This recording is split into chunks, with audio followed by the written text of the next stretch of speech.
আজাদ ইবনে সুজাইদ আপনি বলেছেন, কেমন আছেন? আলহামদুলিল্লাহ, আল্লাহর রহমতে ভালো আছি। আল্লাহ আপনাদের সবাইকে ভালো রাখুন সে দোয়া করছি। বিশেষ করে এখনকার এই সিজনে যখন কোভিড-19-এর পাশাপাশি ডেঙ্গু আরও বিভিন্ন রোগ ছড়াচ্ছে, সবাই আল্লাহ তাআলা আপনাদের সবাইকে হেফাজতে রাখুন সেই দোয়া করছি। আপনি প্রশ্ন করেছেন, রাতে ঘুমানোর সময় যদি হাঁটুর উপরে কাপড় বা লুঙ্গি উঠে যায় সেক্ষেত্রে কি গুনাহ হবে? কেন গুনাহ হবে?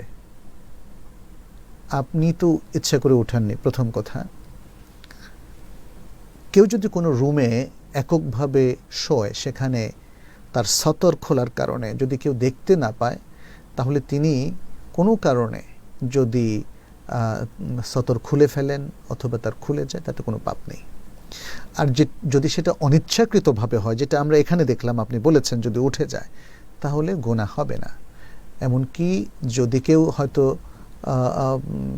যে কোনো একটা কাপড় পরতে গিয়ে যদি তার হাত থেকে পড়ে যায় এবং তখন তার সতর হঠাৎ কয়েক মুহূর্তের জন্য অন্যরা দেখেও ফেলে, তবুও তো তার গুনাহ হবে না, কারণ সেটা সে ইচ্ছে করে করেনি। কিন্তু যদি কেউ অন্য লোকের সামনে সে তার সতর প্রকাশ করে এবং সে ইচ্ছে করে সেটা করে, তাহলে সে পাপী হবে, কোনো সন্দেহ নেই।